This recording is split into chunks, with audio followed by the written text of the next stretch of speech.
All right, GM everyone, GM, thank you all so much for joining me this morning for another InvArch Weekly Community Call. Today we have a lot of exciting stuff to talk about.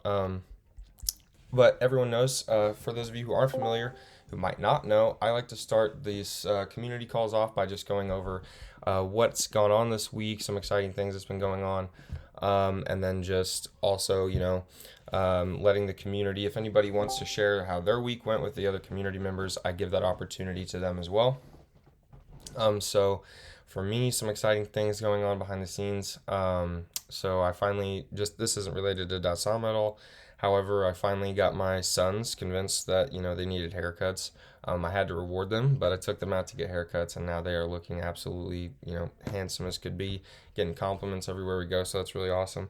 And then, excuse me, I also got a surgery this week scheduled for later this month. So apparently, I have what's called a cyst. It's a benign cyst, though, so they're going to numb it and just cut it out. It's on my left earlobe. So this one over here, for those of you who are watching the recording. And once that's done, I will be cyst free. So that's basically how my week went. Got everything handled as far as like medical stuff wise. And all in all, regarding work, it was a very productive week. We had a lot of exciting announcements. We have some announcements to get to.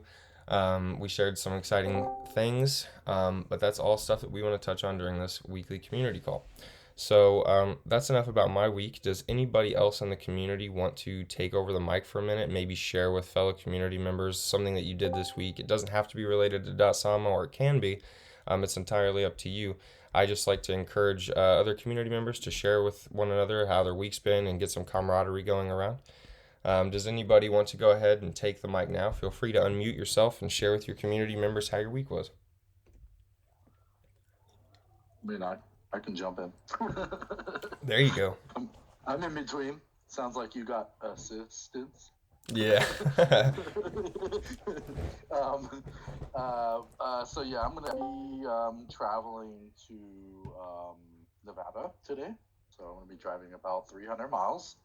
It's gonna be a nice little 6-hour trip. What else? My kind of hindsight, I am a foster parent.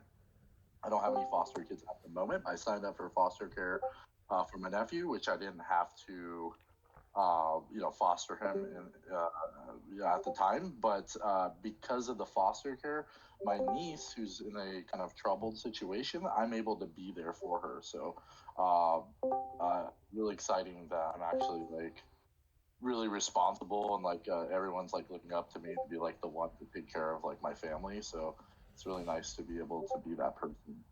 That's awesome, Dustin. Yeah, that's amazing.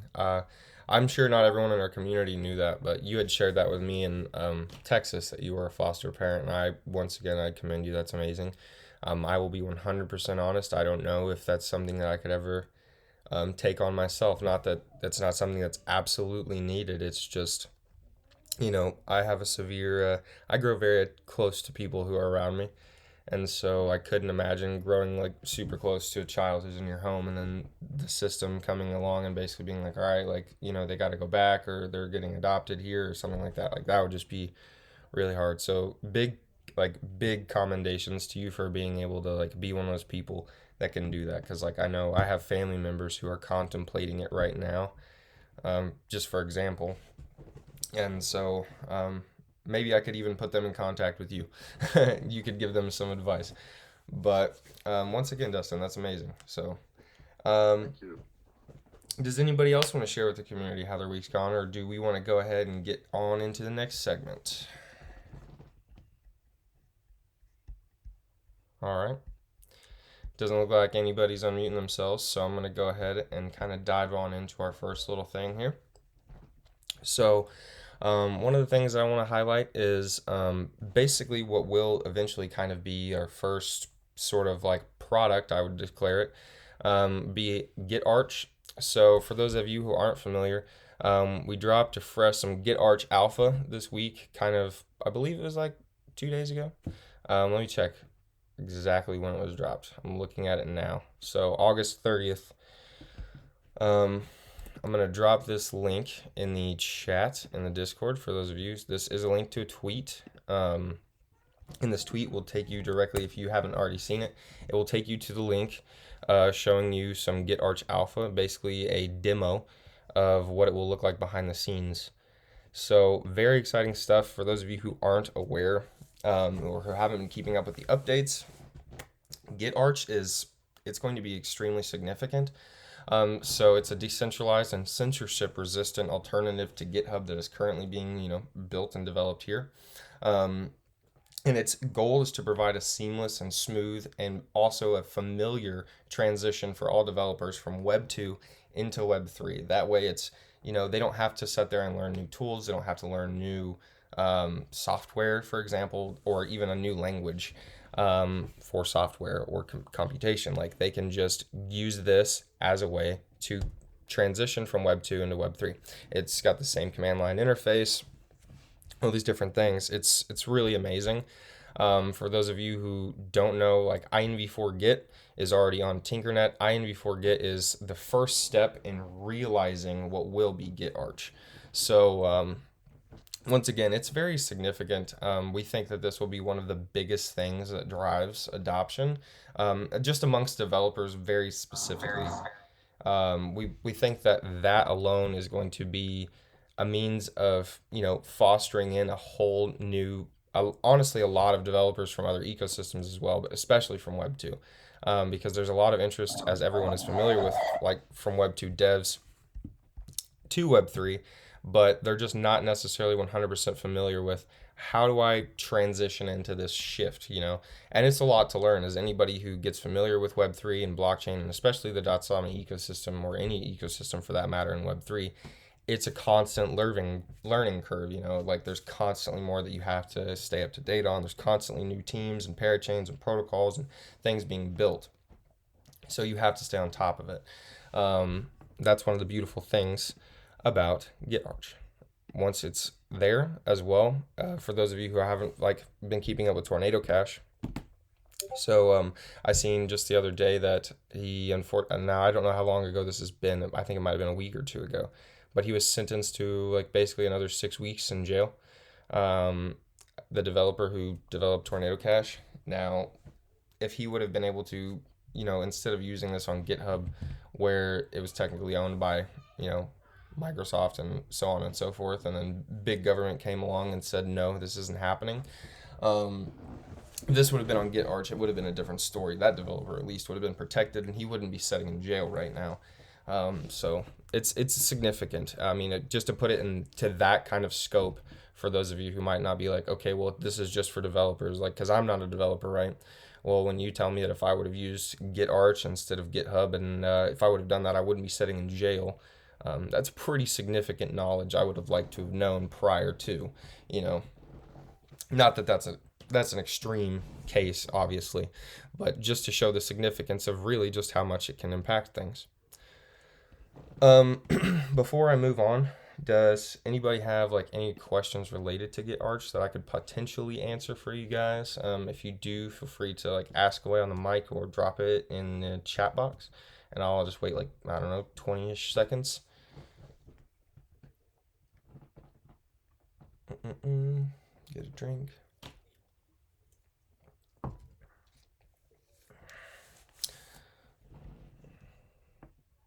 All right.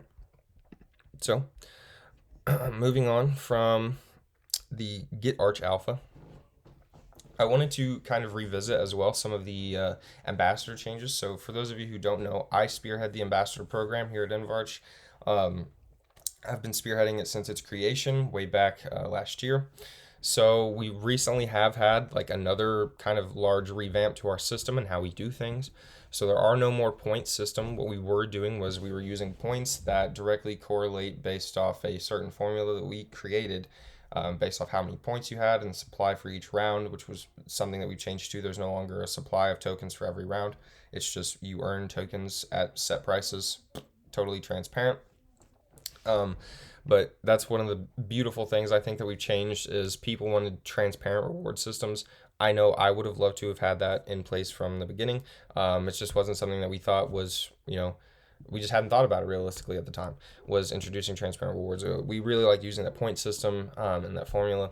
However, as we continue to grow and we continue to grow in sentiment and size inside of Dotsama, um, I began to understand as well that, there's everyone loves transparency, and especially if you have nothing to hide. So, one of the things that we wanted to do was make our reward system totally transparent. That way, our ambassadors weren't sitting there thinking that they were earning way more than what they were. Um, we wanted to have it to where the prices for everything that you do and everything that you earn is listed in the ambassador handbook when you get into the program. Um, and to be frank, I mean, it's very rewarding. If you haven't applied, I would very much encourage you to do so. If you know somebody who's very into Dotsama or very into even just IP protection or IP management, things of that nature, please send them our way. I would love to have a conversation with them and possibly get them recruited into our ambassador program. And if sounds like you as well, I highly encourage you to apply. It's amazing. We have, like, if you're not someone who has a ton of time to be able to dedicate to the ambassador program, we have kind of a path for you to take as well. It's just a regular Army role position. In this role, you're asked to basically just retweet tweets that we send out, help, flourish our message across Twitter and the rest of social media. On top of, Army members are also encouraged to participate in some friendly competition and produce articles as well as designs based off of a certain theme selected each week. Um, Now, the last one that we did this with, it was actually really amazing. We had a great article. A lot of ambassadors produced a lot of awesome content and submitted it. The beautiful thing is not all of them are selected. It's just kind of a friendly competition. But the encouragement is if yours is selected, you are rewarded kind of a larger lump sum than what you get for normal things. So just to be totally transparent, as it stands now, we give about 200 Varch in calculation for doing a retweet. Reserved, obviously, because the Varch TGE is not a thing. It hasn't happened yet. So we have all of these like numbers jotted down. We take note of all of these things and basically change your allocation based off how much you earn every month. It's just easier to break it down that way. Um, but if this sounds like something that you would be interested in, once again, applications are available in multiple places. Applications are available here on the InvArch Community Discord server. If you go on the FAQ channel, there is a list of links. In those links, there's links to the application, the general application form, as well as the core application form. And the core application form is for those individuals who kind of have some experience in doing this and they take themselves a little bit more seriously. They expect bigger rewards, but they also expect bigger responsibility. So this could be you're being a moderator and you're helping, protect our community from just anything. As those of you who might have been familiar, like sometimes things happen where bots will join a server and they'll just flood it with 18 plus website links, stuff like that. These things happen all the time. The point of having moderators is that you are there, you're watching, and you can stop these things and ban these individuals before it gets to be a public nuisance, or hopefully before it even spreads out across the server. Because let's be honest, anytime something like that happens, they usually attack almost every channel that they can in a server, and it's just ridiculous. But that's just one of the core positions. So another one that we have, for example, is newscasters. This is a newer role. No one has facilitated it ever before. This role is for those individuals. If you guys, just to give you a really good kind of idea of what we're going for, if any of you all are familiar with Alpha Airdrop, they do videos a lot on Remark. So if you guys haven't checked them out, I highly recommend you check them out on YouTube. We're kind of wanting to go for a similar style in video production. Obviously, we don't want to copy them because that's, gross. No one likes somebody who's just a blatant copycat, but their style is impeccable. It's really good. And we would like to have somebody who's able to facilitate that same type of energy and feel when talking about our protocols and our projects and what we're doing, as well as just, supporting the community and community events, etc. But yeah, if that sounds like you guys, then I highly encourage you all to apply. We also have one other core position right now available that is not facilitated either. And this is for individuals who have, really incredible skills in like 3D production for videos and graphics and things of that nature.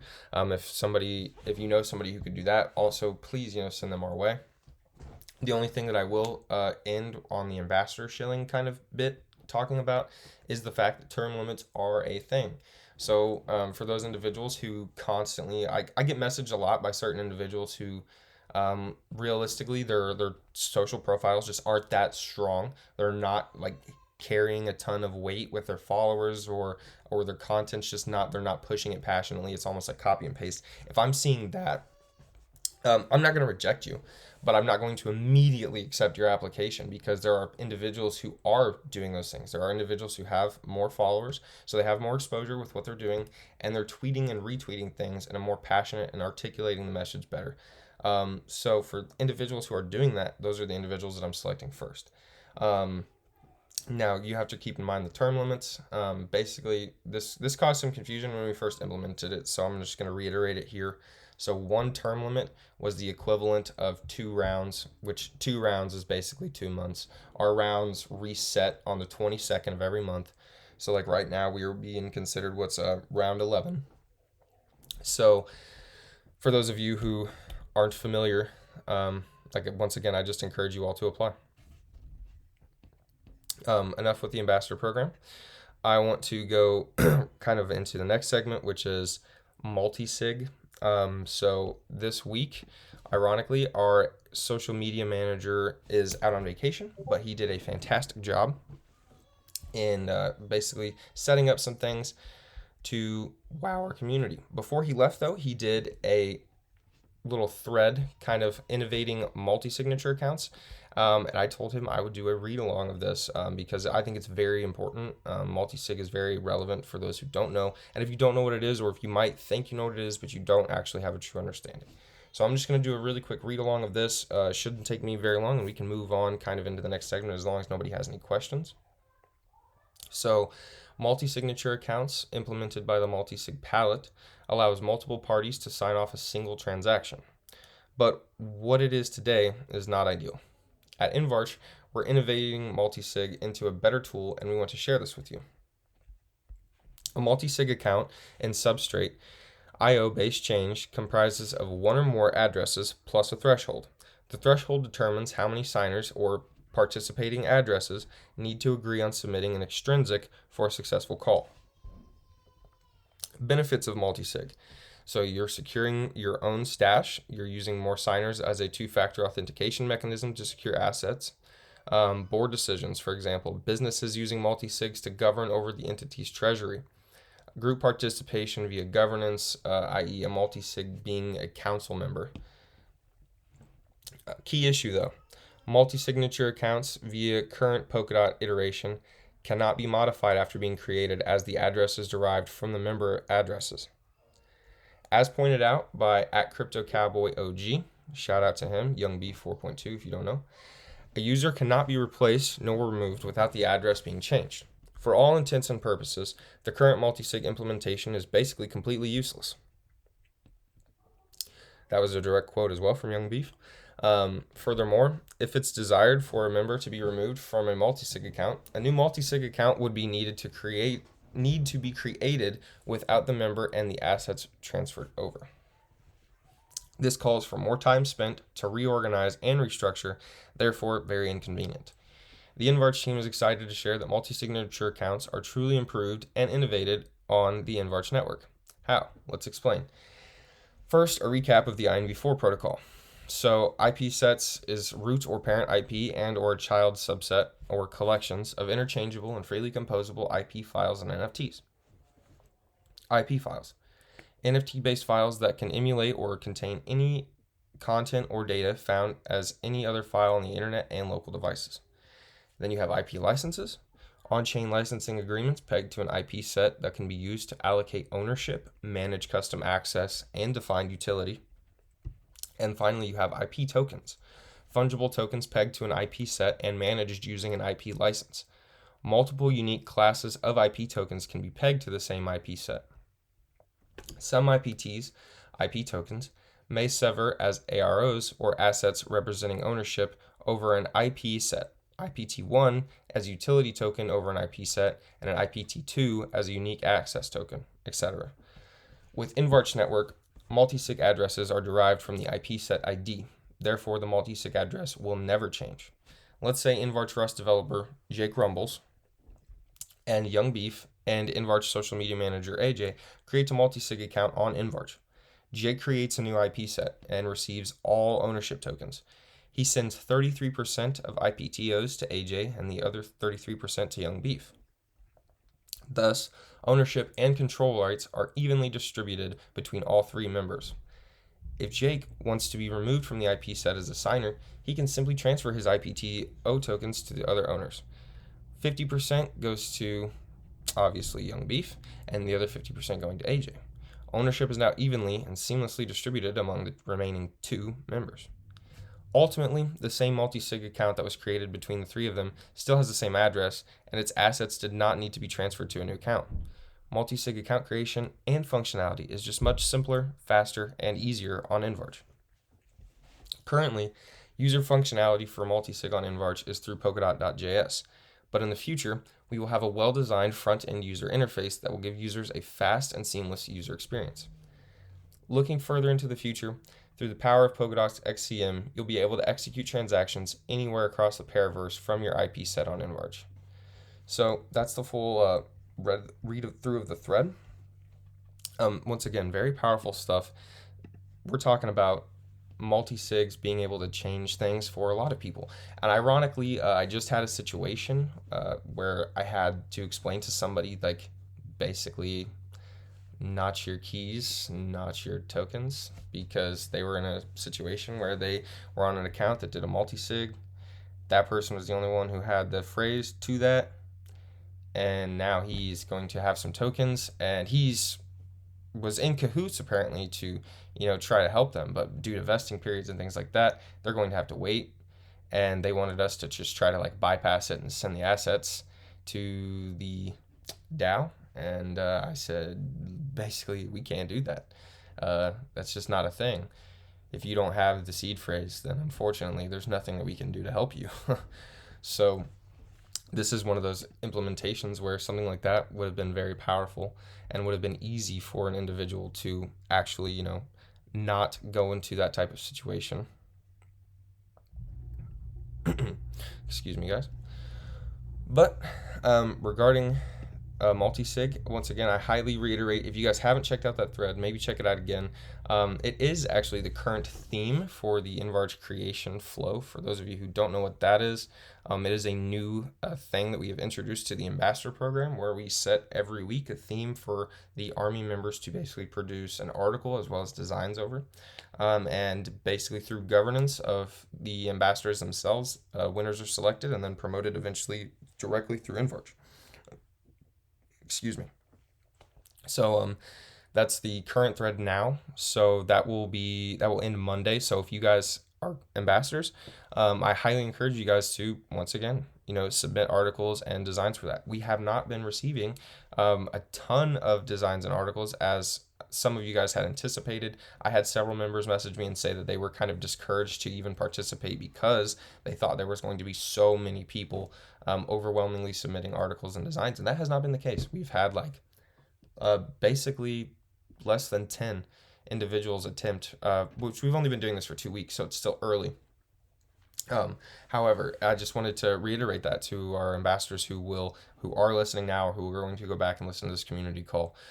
Please, don't count yourself out. You were selected for a reason, so try your best. Attempt to write an article, make some designs. There's a good chance that you can win. But moving on into the next thing. So I'm going to come back to Tinkernet. I'm kind of excited, and I know Dustin's here as well. So kind of going back into, we're going to cover UtiliDAO a little bit, guys. So for those of you who don't know, UtiliDAO is a community-controlled DAO that focuses on the prosperity and growth of Kusama. And we do kind of have an exciting little announcement that we were told we can first share directly on the InvArch Community Call. So here goes nothing, guys. This coming September 9th, Darwinian Network, our host will be Dustin. Shout out Dustin, he's here right now. We'll be hosting UtiliDAO for an AMA. This will be at 1800 UTC time or 2 p.m. Eastern Standard Time. Highly encourage all of you to join that. We will eventually, once we have the Twitter Space link provided, I will be sure to tag everyone and, of course, update our community as to what you guys can expect and set that reminder. But we're going to have a lot of exciting things to talk about.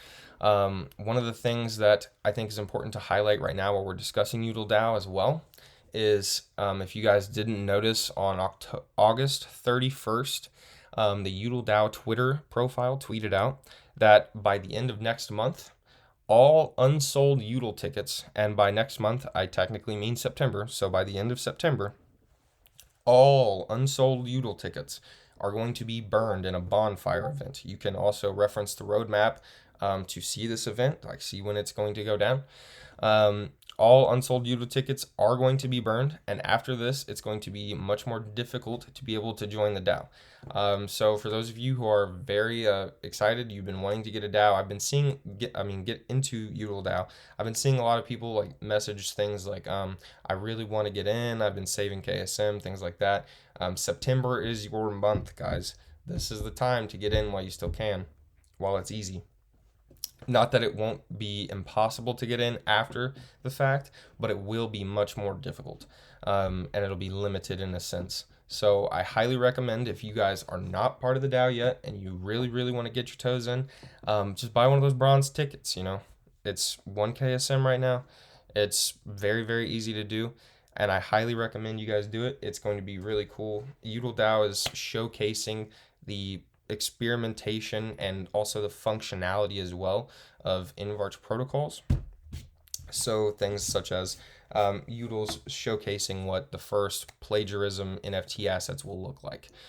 That's very significant, and I think anybody who knows things about NFTs or just is an NFT degen collector, whatever you might be, UDL is something that you would likely want to get your hands on. It's been doing also just extremely well. If you guys go and look on Remark, as far as the collections goes, I did this last week. I'm not going to look at the numbers this time, but yeah, it's still doing incredible.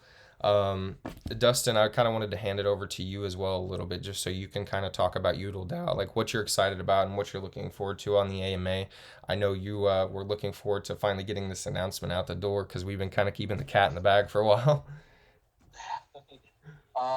Yeah, I'm excited to learn more, more in depth, and your guys, UDL's like focus, just kind of like realizing it and that perspective like firsthand, instead of just like through Twitter and everything, just kind of like get more of a hands-on feel of how it's going to be, and then like kind of experiencing that in the AMA, like, and but also excited because I got a custom UDL, and see kind of what that's going to be like, and how I can add value to the DAO. And Yeah, because you being a creator, that's the other thing, guys. I feel like it's important to highlight as well. While we're on here, there are still several, I believe, semi-custom UDL tickets available. So for those of you who don't know, there is like basically voting levels or tiers in the DAO, and depending on what ticket you buy, you are basically immediately placed in a certain category. So like for example, me and Dustin here, we had creator tickets. So we are tier 3, that's the highest one. And they're fully customized UDLs. Then you have tier 2, which is semi-custom UDLs. I believe it's like 1 or 2 items. You guys can look at the articles for the exact, but it's like, yeah, the semi-custom UDLs are tier 2. They have more voting power as well in the DAO. They're called moderators. And they also have some semi-customized UDLs. Now, the tier 3 is just the member, and that's bronze ticket, 1 KSM. So if that's what you can do, then I highly recommend you do it, because it's going to be awesome. One of the things that we have a lot of exciting things planned for UDL DAO. I know a lot, and I'm like, man, I can't talk about everything. So this is kind of hard, because I want to share some exciting stuff with you guys, but I can't yet. So just to know, be there or be, square, so to say. I was going to say like out of the block or something, but that didn't rhyme or fit the scenario.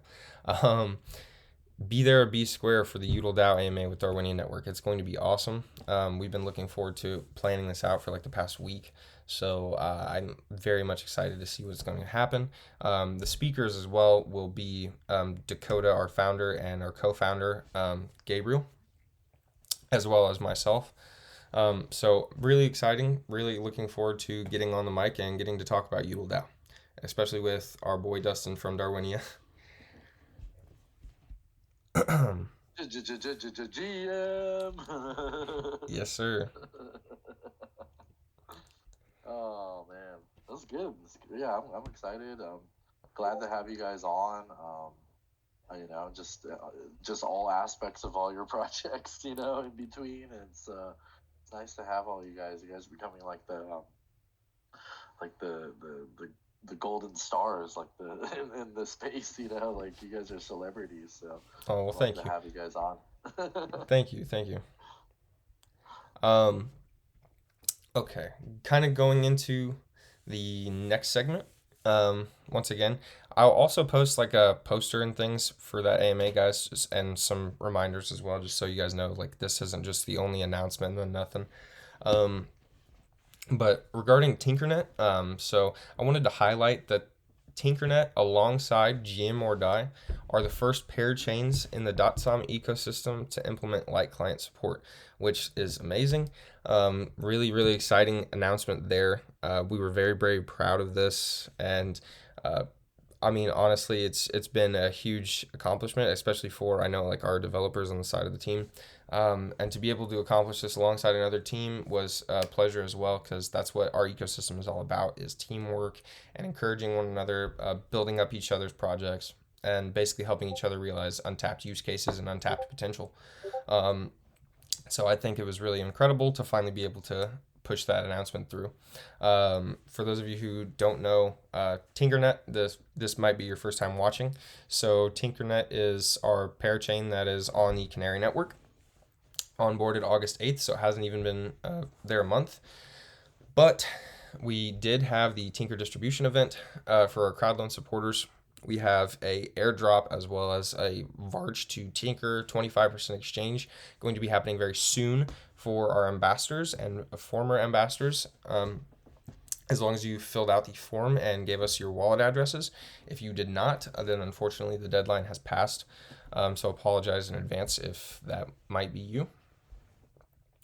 But basically, to highlight as well, because for those of you who might not be developer mentality or have an idea of what a light client is, a light client or a light node is a piece of software that connects to full nodes to interact with the blockchain.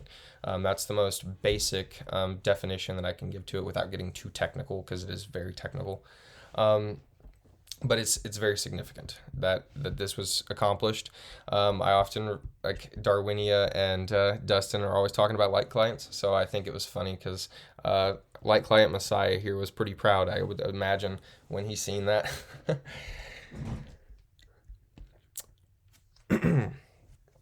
But Yeah, light clients for sure. but oh, sorry guys, got to do a big stretch.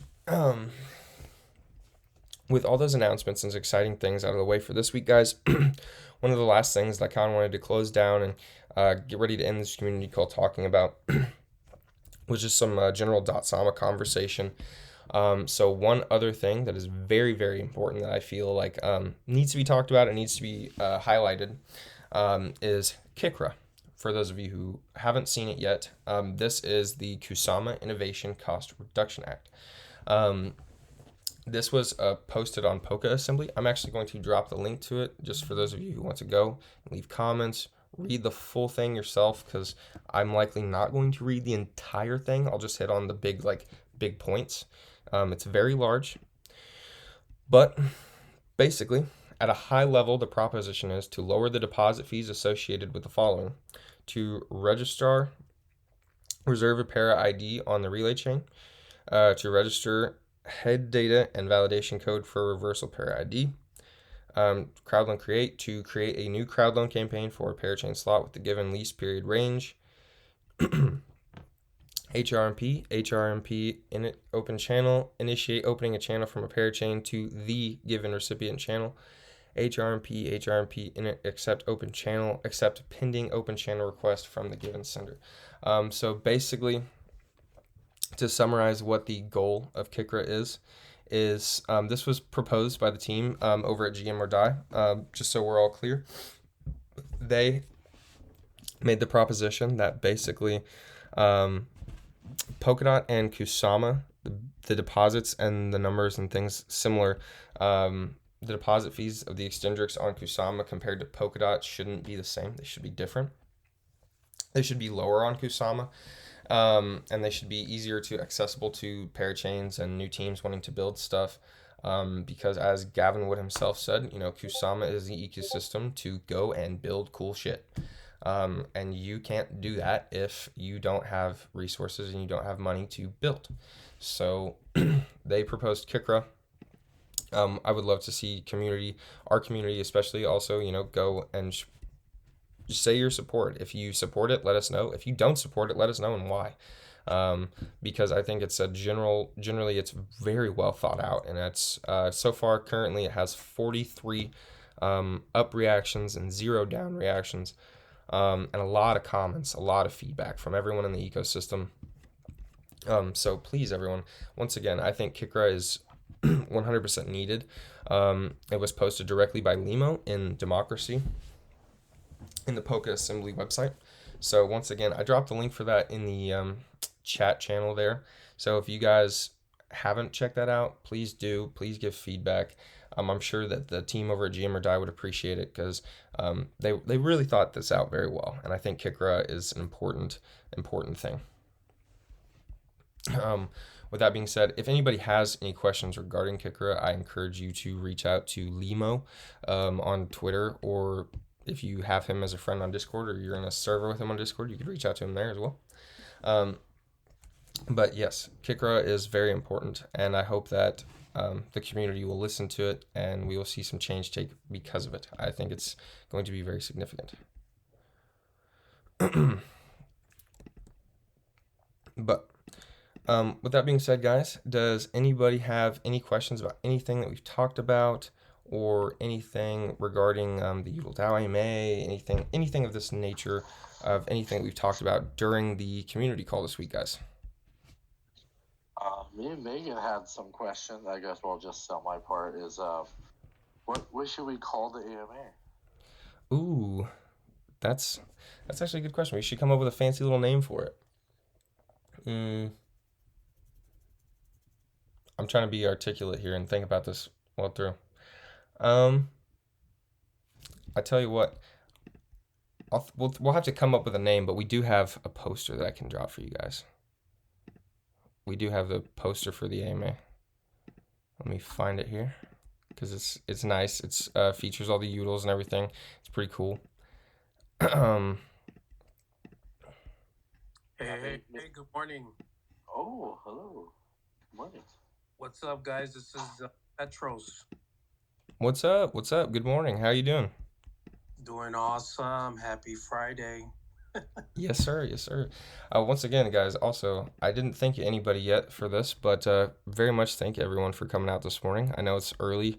I wasn't feeling it this morning myself. I was like, wow, it's really early. I feel like crap. But you know what?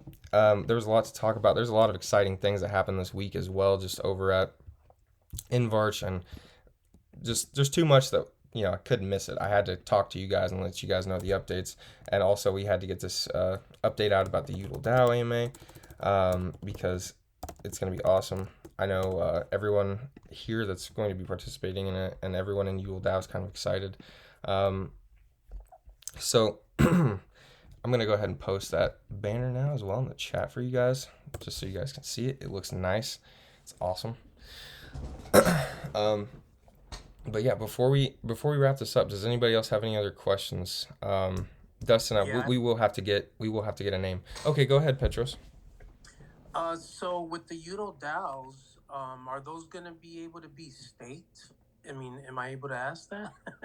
Are they going to be able to be staked?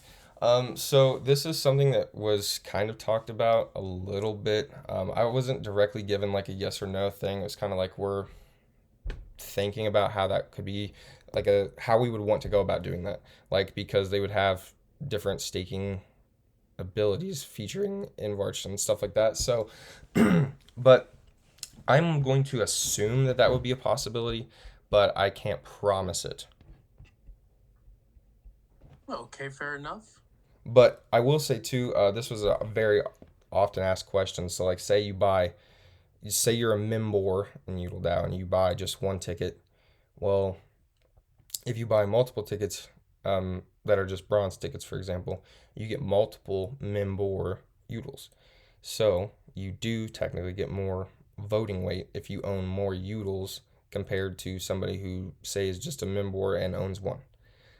That was one question that was asked last week, kind of like more in a direct setting. So I wanted to share that as well for our audience. Like, if you do kind of have something. I do believe like it's uh, it's going to be significant. So for those of you who aren't part of UtiliDAO yet, I highly encourage you to get a ticket. And once again, to participate in the AMA, it's going to be hosted by Darwinia. It's going to be awesome.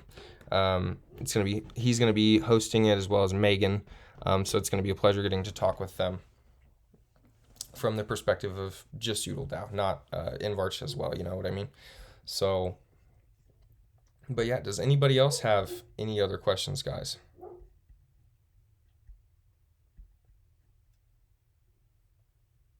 All right. Doesn't look like anybody else has any other questions. Um, Thank you all so much for such a wonderful community call. I love doing these things in the mornings with you guys.